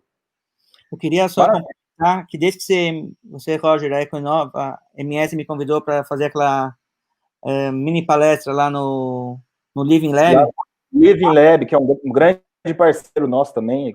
Foi bom você falar, eu acabei não falando aqui, né? O Living Lab é um grande parceiro nosso. Sim, aí no Mato Grosso do Sul, eu conheci o pessoal da Secretaria Municipal de Desenvolvimento Econômico, de Ciência e Tecnologia, e a gente se aproximou bastante, né, através do Paulo César, da Secretaria e da Prefeitura, e todo mundo de Campo Grande, do Mato Grosso do Sul. E a primeira pergunta que a gente fez, né, nesse estudo que a gente está tendo, é se a região tem interesse em dar esse passo para frente. E a resposta foi assertiva, foi que sim. E a segunda pergunta foi, a gente teria key players, que poderiam bancar esse tipo de projeto, vamos dizer assim? Aí a resposta foi que sim, não é uma coisa que é tão fácil, tem que apresentar o projeto, tem que trazer todo mundo que estaria interessado para sentar numa mesa e discutir. Obviamente que na hora da execução, as pessoas que já trabalham com inovação da região vão ter que todo mundo arregaçar as mangas para fazer juntos, mas tem que saber como o interesse tem, já tem pessoas trabalhando com isso, tem que só saber agora quem vai bancar. Uma vez que a gente sabe quem vai bancar, a tecnologia a gente já tem, a gente tem o problema, a gente tem a solução, tem que só agora viabilizar. É muito fácil, só ter os players envolvidos juntos. E esse é o trabalho agora que vocês têm na mão. Legal, então, só aproveitando aqui, agradecer ao Living Lab, a gerente da Living Lab é a Leandra, não sei se ela está aqui na live, não consegui ver, mas agradecer que ela foi a primeira porta que abriu aí, juntamente com o pessoal da Agroinova também, né? então, da Senar, né? Então, foi muito bom. E claro, da Cedesc. Bom, vamos à segunda pergunta. A segunda pergunta é do Ângelo. Tudo bom, Ângelo? Obrigado pela presença aí. Ah, Araquém, obrigado pela presença, viu? É uma satisfação ter você aqui também. Ângelo, a pergunta do Ângelo é o seguinte: o Ângelo é da Central de Projetos da Prefeitura Municipal de Campo Grande, e a pergunta dele é o seguinte: sobre a plataforma Digital, ela é uma iniciativa pública ou mista com negócios privados? O que é? Ela é uma iniciativa pública ou mista com negócios privados? Mochico. Eu não sei, vou ter que perguntar para os... Só lembrando, as perguntas estão bem aqui abaixo do Mochico, tá, pessoal? Na tela aí, quando fica a tela grande, elas estão ali, ó. Tá o nome da pessoa que fez a pergunta e a pergunta, tá? Então, eu de verdade não sei se ela é gerida por uma iniciativa pública ou uma iniciativa privada, ou uma iniciativa privada bancada por poder público, ou capital misto entre poder público e privado. O que eu posso falar sobre o governo em Israel é que o governo ele investe muito em inovação. Então, lá atrás, Israel teve se vocês viram o gráfico que eu mostrei, o capital que Israel consegue trazer de próprio Israel para as startups é X, e o capital que Israel traz de outros locais é muito maior, certo? Como que Israel conseguiu isso? No começo não foi fácil, teve que convencer os investidores externos para fazer isso. Né? Hoje vocês viram, os Estados Unidos e Israel estão juntos, ou seja, no índice de confiança dos investidores. Então, no começo, o governo de Israel fez uma coisa assim, falou para o investidor, investe em Israel. Se por acaso não der certo, eu sou o garantidor, eu vou garantir para você uma grande parte da operação. E se der certo, você pode comprar de mim, vamos dizer, pelo valor de custo, tá? Estou simplificando mais ou menos a operação, mas olha só. Então, isso foi o começo. O investidor falou, opa, isso vale a pena, porque se der certo, eu ganho. Se eu perder, eu não perco tanto. Vale a pena ou não vale? É um negócio da Índia. Isso foi lá atrás. Então, os investidores começaram a investir. O que aconteceu? Teve dinheiro, teve networking, começou a dar certo, e dar certo, e dar certo. E só para vocês saberem, Israel investiu muito dinheiro.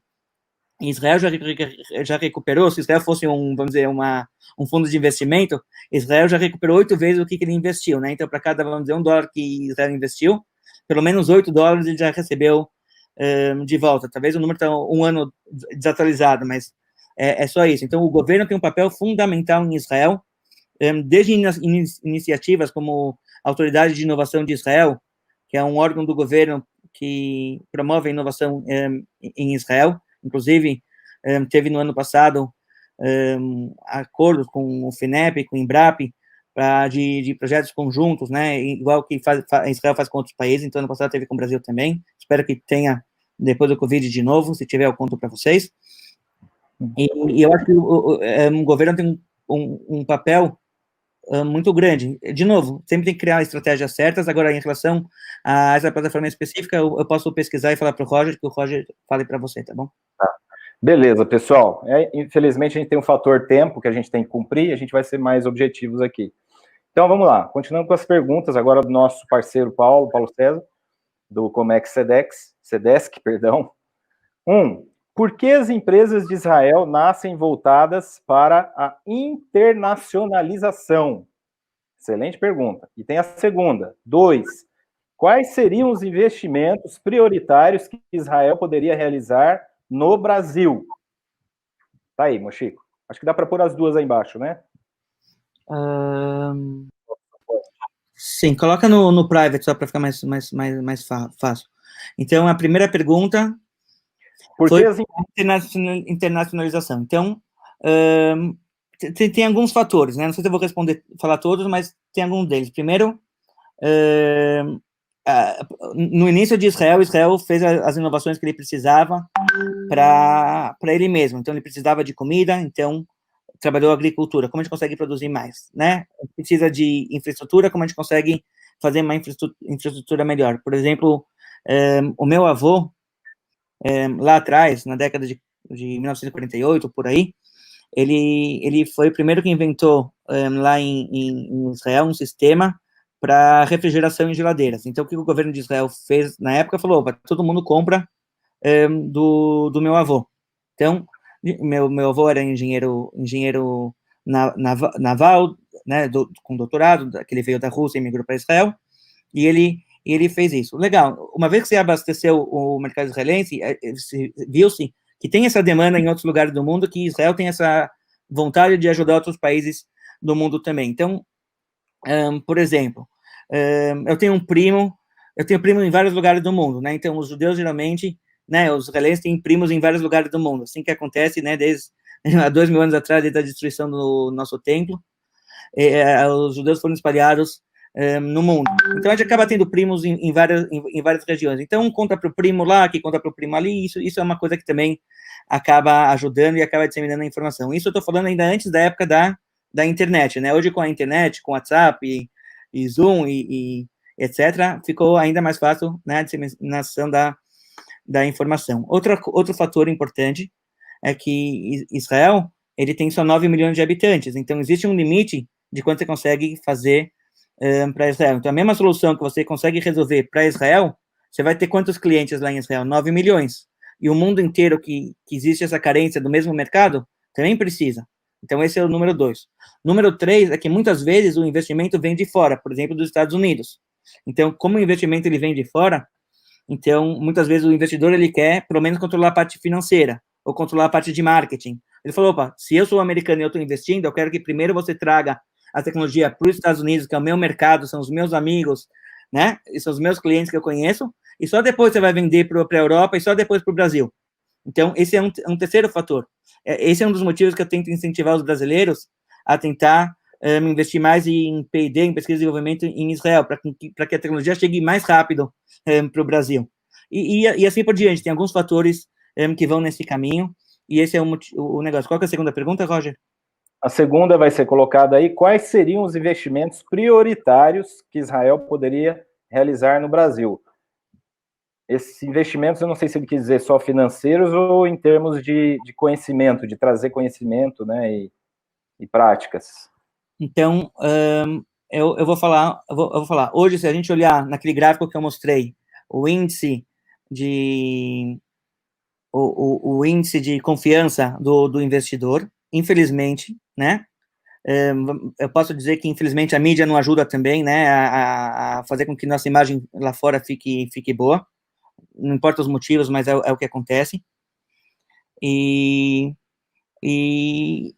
geralmente as pessoas estão tirando dinheiro, né, não investem tanto. Então, se Israel, isso é uma coisa. Então, se a parte financeira, a não ser que a gente crie algum projetos de R&D conjunto, Brasil e Israel, aí o investimento não vai vir para cá. Ou a gente consiga pegar uma empresa brasileira e achar um sócio local em Israel de alguma maneira para algum projeto que seja interessante. Aí, às vezes, a gente consegue captar, mas trazer dinheiro para uma startup brasileira, talvez pelo mercado a gente consiga, ou alguma coisa assim. Agora, se for a tecnologia, Israel tem muitas tecnologias para várias áreas, né? Então, depende muito da pessoa que for trazer, qual é o motivo que ela está trazendo. Se é uma pessoa que, por exemplo, geralmente a pessoa investe no que ela conhece, né? Então, se é alguém que vai investir no mercado do leite, então ele vai querer investir em soluções para o gado leiteiro. Então, pode ser saúde animal, pode ser genética, pode ser várias soluções ligadas à pesquisa. Então, pode fazer pesquisa junto com a Embrapa, pode fazer tecnologia, pode desenvolver tecnologia em conjunto e assim por diante. Mas alguém vai, de novo, nesse caso, alguém do Brasil ou de algum outro país, se a gente fizer algum build to suit, vai ter que entrar com o dinheiro. Então, investimento é muito relativo. Mas precisa ter profissionais que vão fazer isso acontecer. Beleza. Vamos em frente. Lembrando, qualquer dúvida, pessoal, depois vocês podem mandar após o término, tá? Vamos lá, então. Próxima pergunta. Até falou em gado leiteiro, vai ter uma pergunta lá embaixo da Rafaela. A gente chega lá. Maurílio Barbosa, da Unicamp. Tudo bom, Maurílio? Vamos lá, vamos ver sua pergunta. Maurílio disse o seguinte: pesquiso em meu doutorado a carne cultivada na perspectiva do marketing, entre parênteses, percepção do consumidor. Fecha parênteses, existem startups em Israel com esse tema? eles estão fazendo investimentos em pesquisas no Brasil?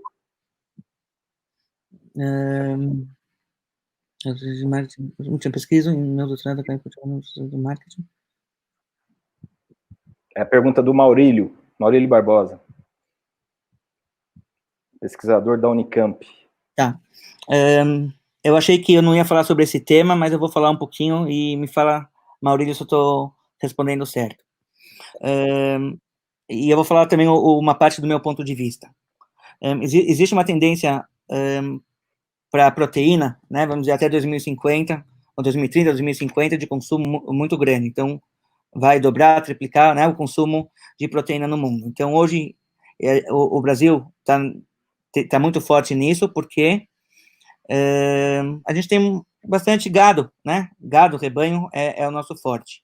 Mas já existem muitas pesquisas fora, em Israel, em outros lugares do mundo, que são para alternativas de proteínas, tanto de carnes em laboratório, quanto de insetos, quanto de várias outras, tanto de com base em soja, que sim tem a ver com o Brasil, que estão acontecendo. Então, por outro lado, por que eu falo isso? Não porque a gente precisa investir nisso no Brasil, mas se a gente não tiver consciência que isso está acontecendo, a gente precisa, de outro lado, investir aqui no Brasil em saúde animal, em controle de qualidade, em fatores que vão ajudar com que as pessoas queiram consumir a nossa carne, os nossos bens que a gente produz aqui no Brasil. Porque se a gente não fizer isso, é possível que no futuro vai acontecer algum jogo, opa, o que vale mais a pena? O preço é o mesmo. Uma carne que tem controle de qualidade melhor ou uma carne que tem um controle de qualidade melhor? A gente sabe que em uma década pode mudar uma forma de se pensar. Então, eu acho que se a gente for investir em tecnologias para cá, tem que ser em saúde animal, em rastreabilidade, em qualidade dos insumos, né, dos animais, em qualidade de vida deles, inclusive, e assim por diante. Bacana. Muito bom. Espero que tenha respondido. Se não, Maurílio, você pode falar com a gente depois do webinar aí, tá bom? A gente vai trocando ideia. Vamos deixar todos contatos. Vamos lá, então. A próxima pergunta é da Rafaela Bandeira. A pergunta é a seguinte, Mochico. A Associação Comercial e Industrial de Campo Grande, que é a capital do Mato Grosso do Sul, que é o lugar que ela trabalha. Quais são as técnicas utilizadas em Israel para o aumento de produtividade do gado leiteiro? E outra, temos áreas de pastagens, mas o setor produtivo é de animais fechados em freestall ou compost barn. Está aí na tela. Sim. Bom, tecnologias, temos bastante tecnologias, desde a área que envolve a saúde do animal. Então, por exemplo, tecnologias para ajudar o animal que tem mastite para curar mais rápido, por exemplo. Sei lá, com tipo de ultrassons. Tô falando de forma por cima, tá? Tecnologias que você consegue identificar se o animal está doente de uma forma mais rápida. Estou falando tanto de bovino, quanto de frango, quanto suíno, tá? Também para o gado leiteiro, conforto para o animal, você consegue medir a temperatura dele, isso já tem umas tecnologias no Brasil também. A parte de Big Data, nessa área também é muito importante, a parte de gerenciamento disso. Então, existe, é muito forte a parte de farming, no gráfico, que não sei se eu apresentei ou não, mas uma das áreas fortes em agro que Israel investiu é na área de farming, e uma parte grande na área de gado leiteiro. Então, tecnologia, a gente tem bastante. De novo, eu sempre falo que o desafio qual que é? Não é pegar só o grande produtor e colocar na fazenda dele, é fazer com que seja acessível também para o pequeno e para o médio, porque senão o que vai acontecer? O pessoal vai falar, ó, vai ver que não vale mais a pena produzir o leite, porque a gente sabe que o preço do leite para o produtor, às vezes, é muito acirrado, o custo é alto e às vezes não ganha tanto, ou se ele não é um mega produtor. Então, ele vai falar, puxa, agora eu não quero mais trabalhar com leite, eu queria trabalhar com soja, então vai ter menos leite no mercado. Então, a gente tem que criar um ecossistema também no leite que seja economicamente viável e que seja bom para todo mundo, tanto para a indústria, que ela vai saber qual fazenda tem o melhor leite para qual produto, por exemplo, ou você consegue fazer com que vacas tenham um leite com mais nutrientes, isso a gente também consegue, além da qualidade. Então, qualidade, quantidade e assim por diante, tá bom? Legal, muito bom. Deixa eu só ver se tem mais alguma pergunta. Tem mais alguma? Ah, tá. Tem mais duas aqui, uma do Araquém e mais uma do Ângelo, tá? Vamos lá, então. Pergunta do Araquém, tá, Mochico? Qual o papel do governo nisso tudo? E quais as políticas públicas existentes para o setor rural de Israel? Tá aí na tela. Tá. Araquém. Eu acho que o governo ele tem um papel muito importante nisso, mas eu acho que grande parte disso vem da iniciativa privada, né? Então, geralmente o governo vai focar mais em políticas públicas, como eu falei lá atrás, já existem acordo de cooperação entre Israel e o Mercosul, que está ativa. Isso já é um grande passo que os governos dos dois países eles fizeram lá atrás. Isso já é alguma coisa boa que já facilita em bastante coisas, mesmo que hoje é pouco usado. A gente está disposto a conversar com a Agraer, mas a gente, de novo, como uma agência privada de inovação, onde a gente pode articular alguma coisa no meio. Obviamente, em alguns locais, não sei se a gente consegue criar, em alguns países, né, projetos grandes, onde, sei lá, por exemplo, o governo dá terras como garantia, e aí vem dinheiro de algum outro país, e se consegue trazer tecnologia de infraestrutura. Então, às vezes, alguns governos em alguns países criam esse tipo de mecanismo, né? Então, tem várias coisas que o governo ele pode fazer. E políticas públicas no setor rural de Israel são várias, desde investimento na área de inovação e toda a parte que a gente sabe de kibbutzim, que é como se fosse um lugar onde todo mundo compartilha de tudo e divide tudo, que é uma coisa antiga de Israel e os moshavim, e vale a pena visitar Israel para conhecer. Vem com a gente. Legal, bacana. Agora o Ângelo perguntou, Sintrac de... Isso, agora é o Ângelo, né? Com a pergunta leis do Ângelo incentivos aí. fiscais. Como funciona as leis? Então, em Israel, o governo ajuda muitas empresas muitas startups. Então, tem projetos de fomento em Israel, onde Israel ele dá dinheiro, não necessariamente tudo a fundo perdido, mas ele ajuda as startups e ele controla, tem planilhas, né, onde ele controla passo a passo o que elas estão fazendo, inclusive ajuda ela para que ela dê certo. Não todas as startups de Israel dão certo também, muitas acabam não dando certo, mas às vezes as startups de Israel, como eles estão resolvendo um problema novo, não é uma startup que consegue ficar só, sei lá, 6 meses de desenvolvimento e já vai para o mercado. Às vezes ficam, sei lá, 5 anos em desenvolvimento para lançar um mega produto que vai mudar a forma de pensar no mercado, né? Então, como o caso da Mobileye, por exemplo, ou outros casos, como esse caso da empresa climática que eu falei para vocês, e assim por diante. Então, existe muito fomento em tecnologia através dos ministérios em Israel.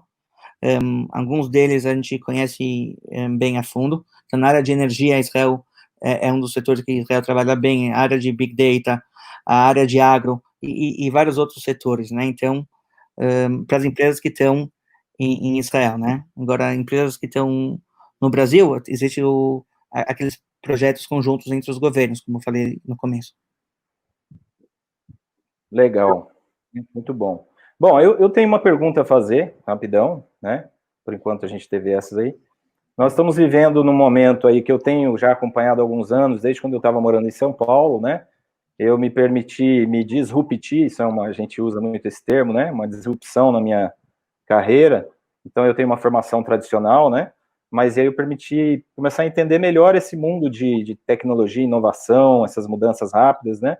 Então, descobri o que é o Big Data, blockchain, né, inteligência artificial, IoT, que é a internet das coisas, qual a importância de tudo isso, as cidades inteligentes, smart cities, né, as techs, né, agrotechs, fintechs, etc. Então, chamado aí, entre aspas, né, da indústria 4.0, tem até um livro que chama Revolução Industrial 4.0, para quem não leu ainda, parece que é bacana. Eu não li, confesso que eu não li esse livro, tá? A minha pergunta é a seguinte, Mochico. Dentro do contexto atual do nosso estado do Mato Grosso do Sul, que você está começando a conhecer, o que você pensa, falando em nome de Israel, né, que Israel pode oferecer para a gente trazer para cá e aplicar nesse primeiro momento? O que a gente pode oferecer, principalmente aí para o... Se faltar algum, você fala, mas principalmente, obviamente, para o agronegócio, não é? E também para a construção civil, que tem crescido muito aqui, até para a gestão pública tem sofrido uma transformação. Então, essas áreas, entre outras, nesse primeiro momento, o que nós podemos, que Israel, a INA, né, a Agência Nacional, o que ela pode, nesse primeiro momento, já oferecer aí de uma forma mais, fazer tipo um resumo, né, agora. O que de bom vocês podem trazer para nós? Bom, a gente já tem conversado há algum tempo, né, com o Ecoinova, MS, com o CEDES, então a gente já conhece um pouquinho, né, de algumas dificuldades que tem na região, algumas são parecidas com outras regiões que a gente vê no Brasil também. Eu acredito que pegar e tentar desenvolver um projeto grande de imediato vai ser muito difícil primeiro, de estruturar, segundo, de vender. Então, isso é uma coisa complicada. Segundo, mas de outro lado, a gente não pode demorar demais, porque tempo acaba sendo vida, né? Tempo é vida, o tempo é dinheiro, como alguns falam. Então, tem que ser uma coisa que não demore tanto. Então, uma das coisas que a gente propõe é a gente criar um núcleo de inovação social, de inovação para a gente, não é simplesmente a tecnologia em si, mas também a parte do mindset. Então, a gente quer transmitir para vocês conteúdo, trazer para vocês professores e trazer para vocês toda essa parte de mindset, que é a parte de desenvolvimento das pessoas, e com as pessoas vêm as instituições e vem tudo. Com isso, as cooperativas vêm junto, e os bancos, e o governo, e as entidades, todo mundo vem junto. Com isso, o que a gente ganha? A gente vai fazer reuniões de forma constante, a gente vai acabar aprendendo mais as demandas, vai conseguir priorizar elas, e com isso desenvolver projetos, e, se Deus quiser, captar recursos para que elas aconteçam também. Então, assim, o investimento acaba sendo inicial menor, o relacionamento acaba sendo mais constante, não acaba sendo um webinar que eu acabo dando a cada, sei lá, 4 meses, não sei, 5, 6 meses, e aí a gente consegue ficar mais em contato de forma mais constante, vamos dizer, semanal, né, ou 2 vezes por semana, e acaba fazendo com que a coisa aconteça de verdade. Para isso, o custo é bem menor, e dá para realizar, e é factível. Bacana, entendi, muito bom. Eu acho também interessante, é um momento que não dá para a gente querer abraçar o mundo, né, mas é uma alternativa aí que a INA encontrou, de uma forma mais, digamos, mais enxuta, a gente já começar a caminhar de alguma forma, né? Então, isso é bacana. Eu acredito que é um primeiro passo que pode ser dado. Após o término desse webinar, nós vamos abrir nossos contatos aí para a gente conversar com os órgãos, né? Tanto com o governo, com a iniciativa pública e privada, com o pessoal aí do Sistema S, né? E eu acho que a gente tem que se unir, e não ao contrário. Então, por isso é a forma colaborativa de atuar, né? Então, acho que é isso. Legal. Tem mais alguma pergunta, produção? Pessoal do suporte? Me fala aqui. Só agradecer a prefeitura, o secretário, o senhor Herbert Assunção, o Paulo César, toda a equipe, o Ala, que está aí nos bastidores, e toda a equipe que ajudou na arte para que esse evento fosse esse sucesso. E falar que eu gostaria muito de conhecer vocês pessoalmente e fazer com que isso aconteça realmente na prática. Então, vamos fazer acontecer. sair um pouquinho do discurso e estou à disposição para viabilizar, se Deus quiser, com a ajuda de Deus. Legal. Temos mais alguma pergunta, pessoal da produção? Suporte, sempre, não perguntas, tá bom. Deu tempo certinho aqui para fazer o encerramento, né? Então eu quero... E quem tiver pergunta depois vai ter tempo para fazer também. Bom, eu quero agradecer de coração, primeiramente a vocês que tiraram esse tempo de vocês hoje, numa quinta-feira, das 14 horas até praticamente às 16 horas, tá? Então, muito obrigado de coração a todos vocês. Espero que esse webinar tenha sido útil para vocês, que tenha, de repente, ajudado a plantar uma sementinha, gerar um insight, né? Isso é importante também. Quero agradecer muito à Prefeitura Municipal de Campo Grande, agradecer à Secretaria de Desenvolvimento Econômico e de Ciência e Tecnologia, aí, claro, falando em nome do senhor Herbert Assunção de Freitas, e também do senhor Paulo César Fialho, que tanto trabalhou assim, de uma forma empenhada para que a gente realizasse esse webinar, o pessoal da produção, o Alan também, se não fosse ele, a gente não estava na parte tecnológica aqui, o Alan da CEDESC, tá bom? Quero agradecer muito a Ina, representada aqui na América Latina pelo Mochico Frankel, meu parceiro de trabalho. Estamos desenvolvendo junto aí trabalhos que vão beneficiar a nossa população, não só no Mato Grosso do Sul, mas todo o nosso país e na América Latina, né? Então, gratidão a todos vocês, gratidão a Deus, e em nome da Ecoinova, como fundador da Ecoinova, eu faço esses agradecimentos e aproveito para reforçar, para fortalecer a Ecoinova bem rapidinho, assim, ela surgiu a partir de um estalo que deu em mim, assim, como missão, porque eu morei um tempo em São Paulo. Quando eu cheguei aqui há 2 anos e meio atrás, eu fui convidado a palestrar em algumas instituições, né?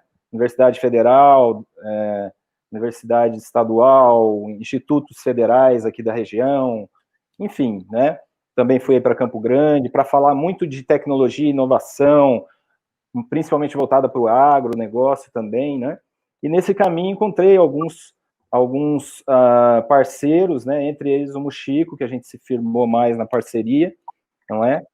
Mas a Ecoinova tende a continuar essa parceria também com a CEDESC, né? Já é uma parceria feita, mas deixar só reforçado o seguinte: a Ecoinova, ela surgiu dessa inquietação minha, e depois eu compartilhei, porque eu sozinho não ia conseguir fazer nada, então agradecer os diretores aí, tem uma que está aí, a Gleice, está aí presente, né, assistindo a gente, depois vocês vão ter a oportunidade de conhecer, mas agradecer vocês, e deixar reforçado que a Ecoinova tem um propósito muito grande, que eu posso falar dividido em 2 partes, 2 coisas. A primeira é promover o desenvolvimento, a integração entre os distintos atores do ecossistema de empreendedorismo que existe aqui no nosso estado do Mato Grosso do Sul, né, considerando todas as áreas, ok? E também disseminar isso para a população, porque se vocês pararem, eu até desafio, pode fazer, os amigos pesquisadores aí, se vocês fizerem pesquisas, vocês vão ver que a grande massa, a grande população, não tem nem noção do que Israel representa hoje para o mundo, não sabe o que é uma startup, né? Eu palestrei numa instituição aí que, para o pessoal de TI, 99% não sabia o que era uma startup.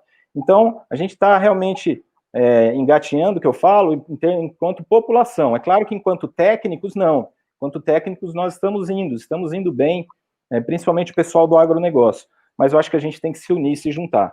Então, pessoal, eu quero me colocar à disposição para vocês, para que vocês, o que precisarem, contem comigo. Eu falo isso também até em nome do Mochico, né? A produção me perguntou aqui alguma coisa, eu não entendi direito. Quer que eu coloque o seu também, o quê? E-mail? Pode pôr, pode colocar sim. Pode colocar o meu e-mail pessoal mesmo aí. Então, gente, roger.milan@gmail.com ou contato@rogermilan.com.br, tá? Pode ser esse até melhor, contato@rogermilan.com.br. Então, pessoal, é isso. A Ecoinova, depois eu vou disparar para vocês, tem aquela roda que eu gosto muito, que tem todos os atores, né? E a gente começou a sensibilizar o pessoal, conscientizar, tanto em Campo Grande quanto em Dourados. Nós queremos abraçar aí não só o Estado, como o nosso país todo, e também sempre com as parcerias. Sem parcerias a gente não vai a lugar algum, né? Mas graças às parcerias, hoje nós estamos aqui. E eu percebi que tem pessoas aqui que pararam essas 2 horas para fazer essa troca, né? Aqui não é uma aula, aqui é uma troca, o webinar é uma troca. A gente traz algo, mas a gente também aprende com vocês alguma coisa também, ou hoje ou nos próximos dias, né? Mas eu garanto para vocês, finalizando, Israel é um país que hoje ele vem se destacando, ele é uma referência internacional quando falamos de tecnologia e inovação. Não estou desmerecendo nem Vale do Silício dos Estados Unidos, nem a China, e nem outros países que nós sabemos que também são fortes em inovação, né? Mas Israel, por ter essa história de ser um país muito pequeno, ter quase que nada, nenhuma ferramenta praticamente no sentido de recursos, principalmente recursos naturais, né? E conseguir fazer e trazer tanto conhecimento aplicado como tem trazido para o seu próprio país e para o mundo. Então, pessoal, continuem estudando, estudem mais sobre a importância de Israel, tá? E contem conosco, tá? Quero deixar meu grande abraço aqui.